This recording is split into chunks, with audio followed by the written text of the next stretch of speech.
మీరు సంపాదించిన మనీని హ్యాపీ మనీగా మార్చుకోవాలనుకుంటే విజువలైజేషన్ 2.0కి జాయిన్ అవ్వండి.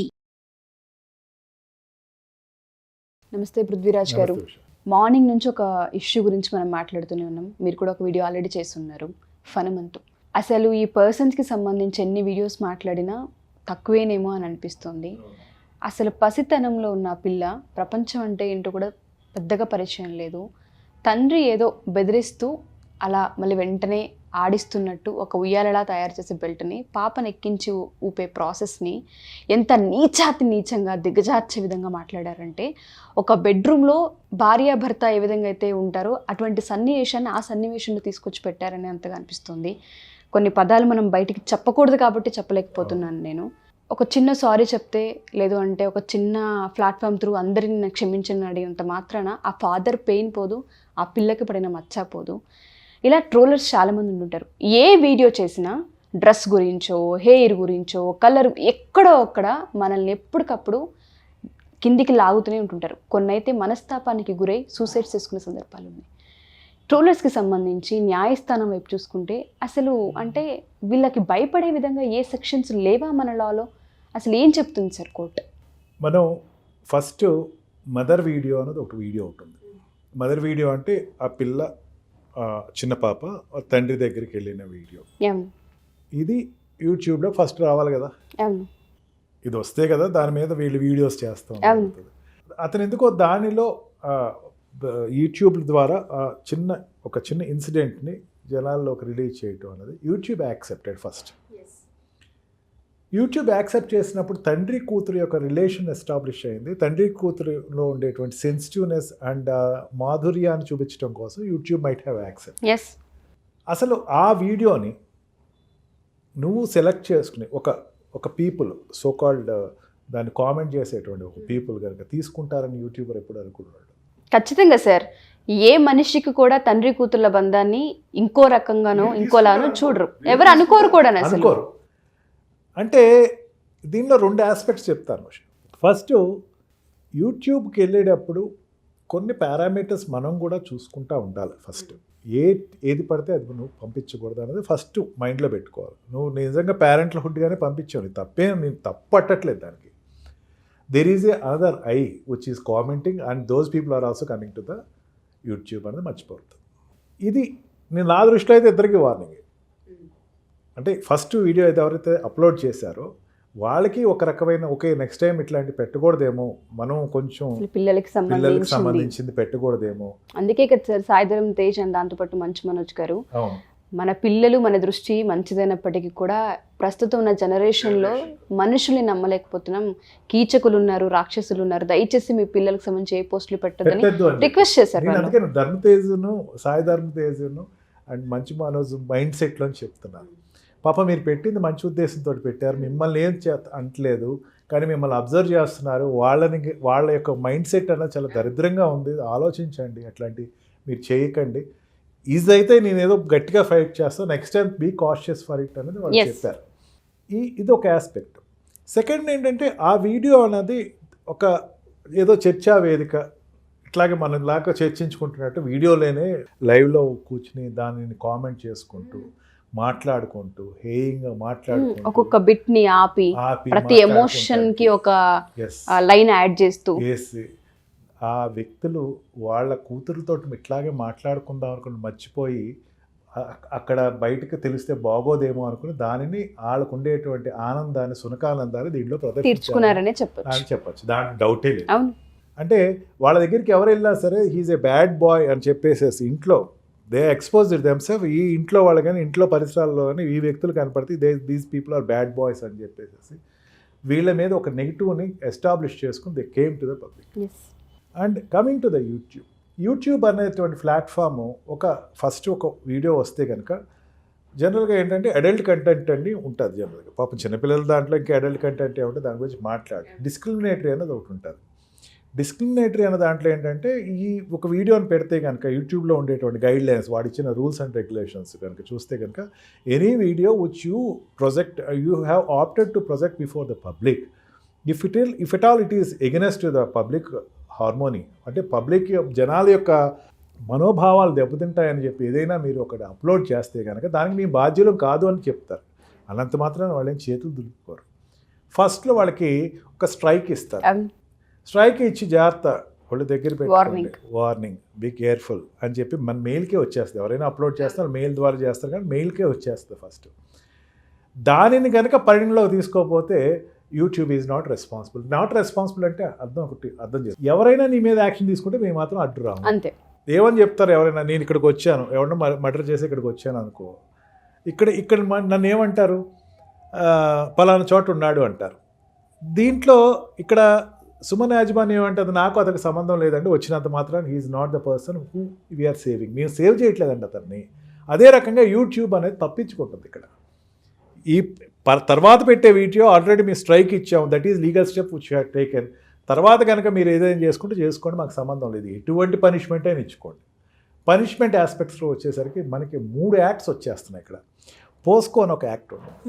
పోస్కో యాక్ట్లో ఒక చిన్నపిల్లల్ని నువ్వు చూసే విధానంలో కాకుండా వేరే విధానంగా కనుక చూస్తే కనుక it's an non available arrest warrant will be issued upon you. Okay. POSCO అంటే చిన్నపిల్లల మీద అగాచ్యాలు కాదు, బెయిల్ రాదమ్మా, బెయిల్ రాదు. జడ్జిలు అమ్మ అక్కడ ఇచ్చేది, వాళ్ళు ఎందుకు ఇస్తారనుకున్నారు బెయిల్? వాళ్ళు కూడా ఒకసారి ఇట్లాంటి లోపలే ఉండాలనుకుంటారు. సెకండ్ థింగ్, సైబర్ క్రైమ్ అనేది ఉంది. Section 66 is very powerful. Section 66లో ఏంటంటే ఏదైనా నువ్వు ఎగ్జిబిట్ చేసినటువంటి వీడియోస్ కాంటెంట్స్ ఆర్ బీన్ వేరే వాళ్ళ యొక్క మనోభావాలు దెబ్బతింటే కనుక నీకు ఈ got the punishment up to 3 years. ఐపీసీలో మనకి 509, 506 అండ్ 511 అని 3 సెక్షన్స్ ఉంటాయి. అంటే 354. ఓకే. పాత యాక్ట్, కొత్త యాక్ట్ గురించి చెప్పట్లా. దీంట్లో ఏంటంటే 354 ఏంటంటే ఒక నీవు మాట్లాడాల్సిన, నువ్వు చూసే విధానంలో ఏదైనా తప్పు ఉంటే కనుక, ఆడవాళ్ళు ఇంకా చూసే విధానం ఏదైనా తప్పు ఉంటే కనుక, ఆడవాళ్ళు చిన్నపిల్ల కూడా ఆడపిల్లే, దానికి punishment will be there up to 3 years. And 506, 509. 506లో 509లో ఏంటంటే వర్డ్స్ అండ్ గెస్చర్స్, ఎటువంటి పదాలైనా సరే, ఎటువంటి పిక్చర్స్ అయినా సరే చూపించి నువ్వు ప్రచారం చేస్తే, రూమర్స్ క్రియేట్ చేస్తే, then you will be punished up to 3 years. ఈ ఫన్ మంత్ అనే కేసులో ఇవన్నీ ఉన్నాయి కదా, అన్నీ వస్తున్నాయి, అందుకే చెప్తున్నా ఇది అన్నీ వస్తాయి. And 506 is criminal intimidation. నువ్వు నేరం చేయాలని ప్రవృత్తితో చేసావు కాబట్టి నీకు 506 అవుతుంది. 506లోకి వచ్చేసరికి మళ్ళీ 511. అంటే దీనివల్ల జరగబోయే దానికి ఏదైనా పెద్ద ఆటంకం కలిగితే నీకు లైఫ్ వరకు ఇంప్రూవ్మెంట్ ఇవ్వచ్చు. ఇప్పుడు ఆయన అగాచ్యం చేసుకుందాం అనుకోండి, ఇదే చూసేసాడు, తండ్రి చాలా బాధపడి ఏమైనా అగాచ్యం చేసుకున్నాడు అనుకోండి, అగాయిత్యానికి కారణభూతుడు నువ్వయ్యావు కాబట్టి నీకు లైఫ్ ఇంప్రిజన్మెంట్ లైఫ్ కూడా ఇంప్రిజన్మెంట్ ఇస్తుంది. అంటే ఆ రిలేటెడ్ అగాయిత్యం చేసుకున్న దానికి అబెట్మెంట్ ఫర్ సూసైడ్ ఏదైతే ఉందో ఆ సెక్షన్ కూడా ఆటోమేటిక్గా నీకు వచ్చేస్తుంది. ఇంత పనిష్మెంట్ ఉంది అతనికి. ఎలా సార్ ఇన్ని పనిష్మెంట్స్ ఉన్నాయి? ఒక ఆడపిల్లకు సంబంధించి ట్రోల్ చేసిన, అసభ్యంగా మాట్లాడిన, తండ్రి కూతుల సంబంధాన్ని తీసుకొచ్చి వాళ్ళకి నచ్చినట్టుగా టర్న్ చేసుకుని వాళ్ళకి నచ్చిన పదాలని పెట్టి అక్కడ కామెడీ చేసి అదే మీరు ఇందాక అన్నారు కదా, వాళ్ళ సంతోషాలని వాళ్ళు తీర్చుకున్న 1 minute వీడియోలో ఎంతైతే ఉందో, మీరు చెప్పిన సెక్షన్స్ అన్నీ వస్తుంటుంటాయి. అంత విచ్చలవిడితనం సెక్షన్స్ ఇంత కఠినంగా ఉందంటే అవేర్నెస్ లేకపోవడమా? అసలు ఇటువంటి జరిగితే ఊరుకోదు న్యాయస్థానం చూస్తూ అన్న అవేర్నెస్ లేకపోవడం అంటారు. మెయిన్ అవేర్నెస్ లేక మనం ఏదైనా మాట్లాడచ్చు, ఏదైనా చేయొచ్చు. ఫ్రీడమ్ ఆఫ్ స్పీచ్ అని చెప్పి మాట్లాడుతూ ఉంటుంటారు. ఇదేనా సరే ఆ స్పీచ్ అంటే? ఫ్రీడమ్ ఆఫ్ స్పీచ్ ఇచ్చిన దాంట్లో ఆఖరి ఒక కోట్ ఉంటుంది, మీరు తెలుగులో చెప్తారు, మీరు కనుక చేసేది ఎదుటివాడికి ఫ్రీడమ్ని ఆటంకం కలగకూడదు. యువర్ ఫ్రీడమ్ ఈజ్ దేర్, ఎదుటివాడి ఫ్రీడమ్ ఆటంకం కలిగితే నీ ఫ్రీడమ్ అది మర్చిపోతున్నారు సార్. అది మర్చిపోతుంది. మేబీ అర్థం కావట్లేదు అంటే తెలియదు కానీ అది మర్చిపోతున్నారు. కొంతమంది ఐడీస్ కూడా ఉండవు, కామెంట్లు పెట్టేస్తూ ఉంటారు వాళ్ళకి నచ్చిన కామెంట్లు. అవును, నాకు మీరు చెప్తే నమ్మరమ్మ, నాకు అనేకమైన కేసులు వస్తూ ఉంటాయమ్మా. దాంట్లో ఏంటంటే ఆఫీసెస్ అట్మాస్ఫియర్స్లో కానీ, ఎంప్లాయీ అండ్ ఎంప్లాయర్ దగ్గర కానీ, లేకపోతే బయట ఏదో ఇండస్ట్రీ చిన్న కొట్ల దగ్గర ఆడవాళ్ళు పనిచేసేటువంటి చోటు కానీ, లేకపోతే చిన్నపిల్లల స్కూల్స్, మీకు దీనిలో చూస్తున్నారమ్మా, దీన్ని ఒక యాంగిల్లో చూస్తున్నారు. అసలు ఈ మధ్యన కాలంలో చూస్తే కనుక రేప్ అటెంప్ట్ అండ్ రేప్ అనేది 4 years, 3 years, 5 years, 6 years, 7 years మీద చేస్తున్నారంటే ఇక్కడ అర్థమైపోవట్లేదా వీడి యొక్క మనోభావం ఎట్లా ఉందో? దిస్ ఈజ్ ఆల్సో పర్సన్, వీటి కూడా రేపొద్దున దొరికితే అటువంటి అఘాయిత్యం చేయడానికి రెడీగా ఉన్నాడని చెప్పేసి చెప్పచ్చు. నా దగ్గరికి ఒక కేసు వచ్చిందమ్మా, చెప్తున్నాను నేను. దాంట్లో ఎవరో పెద్ద అతని మీద కేసు పెట్టారు, వాళ్ళ మనవరాలను ఏదో అటెంప్ట్ చేశాడని. ఇప్పటివరకు నేను బెయిల్ నాకు దాన్ని తీసుకురాలేకపోయాను నేను చెప్పడానికి ఫస్ట్ అక్కడికి వెళ్ళి ఈ దీంట్లో ఉన్న పర్టికులర్స్ బట్టి ఎవరో చూడండి అని నేను ఏదో బతిమాలతో మాట్లాడితే, పృథ్వీ ఆలోచించు, చూడు ఒకసారి, నువ్వు వాదించే కేసేనా ఇది, నేను డిస్క్రిప్షన్ మీకు వదిలేస్తాను. నేను ఇంకా వాదించలేని పరిస్థితులు అయిపోయింది. ఏమైనా వాదిస్తాం, అక్కడ న్యాయం ఎక్కడుంది సార్ వాదించడానికి? అసలు అడిగేటువంటి హక్కు కూడా నాకు లేదు. అది నాకంటే డిఫరెంట్ యాంగిల్లో ఏదో ట్రై చేశాను. మనవరాలు కదండి, ఇదేదో వాళ్ళ గొడవల వల్ల ఏదో పెట్టారు, అది పక్కన పెట్టేసేసి ఇదే కనుక ఇస్తే కనుక మా చట్టసభల మీద కొంచెం కోర్ట్స్ మీద కొంచెం నెగిటివ్ ఇంపాక్ట్ వస్తుంది. ఆలోచించుకో.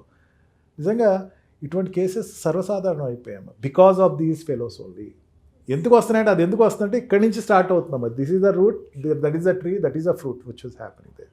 అదే ఇక్కడ కట్ చేయాలి ఫస్ట్ మనం. అందుకని ఎవరైనా సరే సోషల్ అవేర్నెస్ ఉన్నవాళ్ళు కనుక ఈ సిండ్రోమ్ని కనుక పిల్లి కనుక హైకోర్టులో వేస్తే కనుక పబ్లిక్ ఇంట్రెస్ట్ లిటిగేషన్ వేస్తే ఈవెన్ అది కూడా అక్కర్లేదు. పబ్లిక్ ఇంట్రెస్ట్ లిటిగేషన్లో చాలా ఈజీ ప్లాట్ఫామ్ అమ్మ. నీకు అనిపించింది, నీ అడ్రస్ పెట్టి, ఈ డీటెయిల్స్ పెట్టి పోస్ట్ కార్డ్ పంపించేసేసి the court will take the case. Thank you so much sir. ఒక మంచి అవేర్నెస్ని క్రియేట్ చేశారు. ఎవరైతే ఈ వీడియో చూస్తూ ఉన్నారో చిన్న కామెంట్ కూడా అవతల వ్యక్తిని మనస్తాపానికి గురి చేస్తుంది. వాళ్ళ బాడీ షేమింగ్ కావచ్చు, వాళ్ళు చేసే ఏవైతే ఉంటుంటే యాక్టివిటీస్ పైన వాళ్ళ పర్సనల్గా బియాండ్ వెళ్ళిపోయి మాట్లాడుతూ ఉంటే ఏ న్యాయస్థానం చూస్తూ ఊరుకోదు.